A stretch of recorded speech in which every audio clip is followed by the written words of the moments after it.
Hello, intermediate algebra students. Today we are going to be moving into solving quadratic equations using the factoring that we looked at before graphing.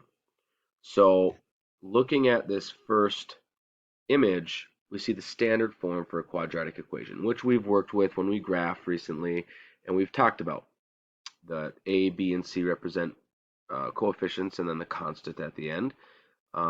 And when we're solving now, we want to make sure, as we're going to see in these few examples here, that you're always equal to 0. Remember, we're looking for the x-intercepts when y is equal to 0, right? We're always looking for the x-intercepts where y is equal to 0. And that's going to align with some of the things we talked about when graphing. So to get right into the first example, solve for all values of x by factoring. So remember, as we've talked about, that exponent of 2 tells you the possible solutions for x. And by graphing, when we pointed out the solutions by graphing, you have the possibility, and in the problems that we see more often than not, of crossing that x-axis twice, of having two, what we would be calling then, solutions to this equation. So we're going to start by factoring to break those x's down to be isolated so that we can actually solve for it. When we have an x squared and an x term in an equation, we don't have an easy way of solving for that. So we're going to break those x's apart by the factoring that we worked on in last chapter so that we can solve for the two x's separately. So first thing first, we have to get this equation equal to 0, right? So whatever is on that right-hand side has to be moved over to the left-hand side. So how do we cancel out that negative 8x? Well, we've had a lot of practice with solving equations, so we do that inverse operation of adding 8x, and it's going to combine with its like term on the other side, which is the other x term, in this case, negative 10x. So after we're done with that one step to cancel out the right-hand side, we've got x squared, negative 10x plus 8x, negative 10 plus 8 will give us negative 2x when we combine those like terms, minus 35, that hasn't been touched at all, and we are now equal to 0.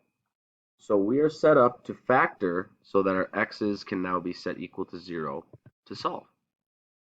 So I'll do this first example using that diamond method that a lot of us liked when we went through the work for factoring.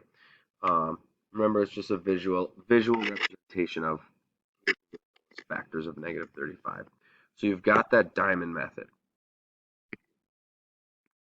Okay, remember now we're looking for two factors of negative 35. So two numbers that have to multiply to negative 35 and add, combine to negative 2. So when we start listing these factors of negative 35, remember, to multiply two numbers together and get a negative product, one of those numbers is going to be negative. So negative 1 times 35 is an option, or else negative 5 times 7. And that's it. Those are the only options of numbers that we can multiply to negative 35 with. Those are the only factors of negative 35. So if we're looking for two numbers that are going to add to negative 2, when we start to add these, negative 1 and 35 is positive 34. Then negative 5 plus 7 is going to be a positive 2. Now, we haven't factored for a little while, so remember, if we run into this situation where neither of these values give us that negative 2 that we're looking for, remember, don't forget the fact that when you're multiplying to get a negative product, it doesn't matter which value is negative, just one of them has to be. So when we go ahead and check the adding of these other two options, you're going to get negative 34 there, 5 plus a negative 7, that's going to give you your negative 2. So we found our two values, 5 and negative 7, that multiply to negative 35 and add to negative 7. So when we go ahead to actually factor that, okay, scroll up a little bit, then our solution to that would be x plus 5, because 5 was positive, and x minus 7. Now, we're actually trying to solve these, so we're not just factoring. When we factored, this was our final answer. We're just working on factoring those trinomials. Now, we've got this equation of being equal to 0. So all we did was factor out that trinomial. We're still sitting in an equation that's equal to 0, like we were in the purple one.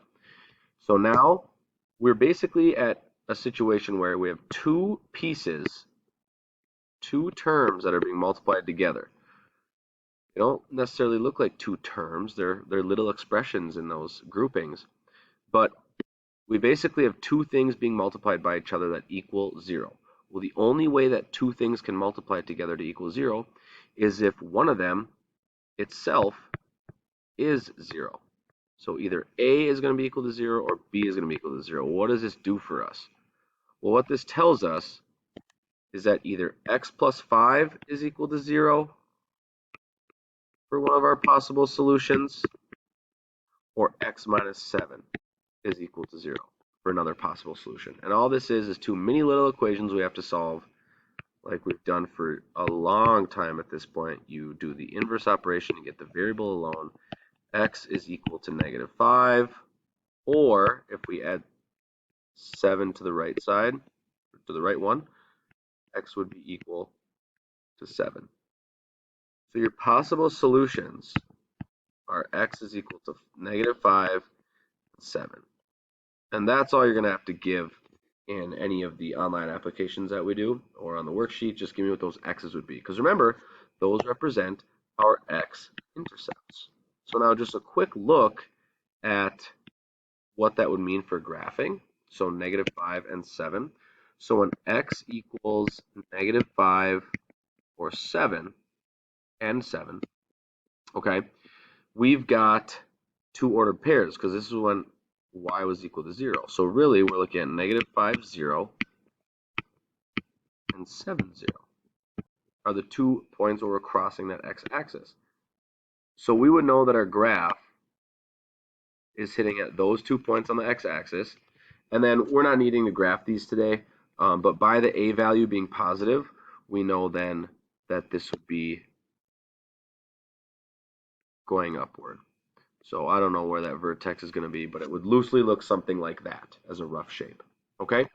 So as we went through that first example, okay, I'm going to go through the next two a little bit quicker for sake of time. But remember, back to factoring.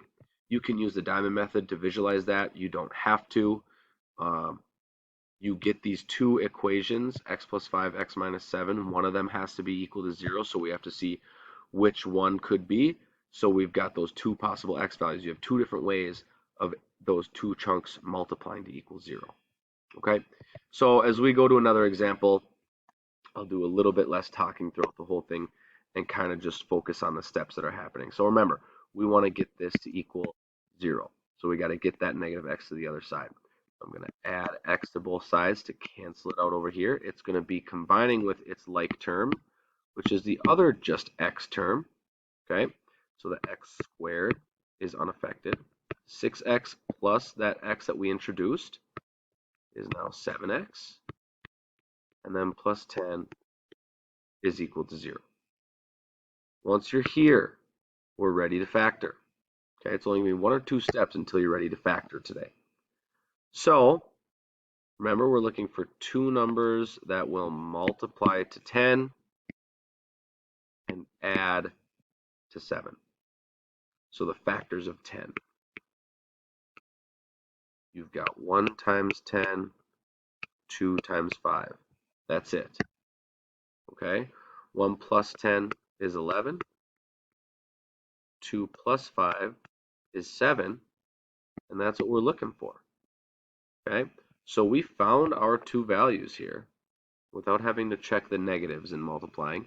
So we've got 2 and 5. They're both positive. So your factors would be x plus 2 times x plus 5. And remember, we're still looking for what's going to make this equal to 0. Either that first x, either the value in the first binomial would cause the multiplication to equal 0, or the value in the second binomial would cause us to equal 0. So now we've got these two to split up. Either x plus 2 is equal to 0, or x plus 5 is equal to 0. And if you are someone that is really comfortable, because we are pretty familiar with solving equations by this, at this point, you don't need to show me your inverse operation to subtract or add a single number in this. If you can look at this and say, well, what plus 2 equals 0? Negative 2. So x equals negative 2. What plus 5 equals 0? Negative 5. Okay, so you've now got your x's to equal negative 2 and negative 5. And as we're going to talk about in class, what do those represent? The x-intercepts, which means what? It's where our graph is crossing the x-axis. Good. Okay. Last one, we're going to see one where we have a couple steps to get ourselves equal to 0. So here, let's get some different colors. Here, okay, we've got a couple steps before we can be equal to 0. We just want to move one thing at a time. Okay, so let's just move the let's move the 3 first. So I'm going to subtract 3 from both sides to keep it balanced. So it cancels out on the right, and it's going to combine with its like term, the other constant, on the left. So I've got x squared. What happened there? Sorry, I was pushing the side button on my stylus. Okay, we've got x squared plus 12x plus 10 now. That 13 minus 3 is 10. We're still equal to just an x. We're not at 0 yet. Okay, and then we got to get that x out of there as well. So we're going to do the inverse of a positive x and subtract x. So that's going to cancel, and we're going to be down now to having x squared plus 11x. We took one of those x's away, plus 10 equal to 0. We are ready to factor when you're equal to 0. So again, looking for two terms that multiply to 10, add to 11. So those factors of 10, there's not a lot of them. 1 times 10, 2 times 5, and check what they add to. 1 plus 10 is 11. You can stop right there because that's the one we're looking for. So 1 and 10. So your factored equation, x plus 1, x plus 10 equal to 0. And again, we've had plenty of practice and work solving equations. I trust that we know what we're doing here. If you can tell what plus 1 is equal to 0, your x of this grouping would equal negative 1. Your x of that grouping would equal negative 10. And your final answer is those two x values. Okay, so after these examples now, you are ready to head back to the checklist. And you'll see a few options there. So we've got either quizzes or Delta Math that you can be checking out the quick little check-in where you're going to get that quick feedback, you know what you're looking at. And then the homework that we're going to hand out in class is a worksheet, or else I copied a PDF of it online as well if you want to get a jump on it. Or for those of you that end up watching this after if you missed today. So have a great day. We'll see you in class, and excited to get rolling with solving these quadratics.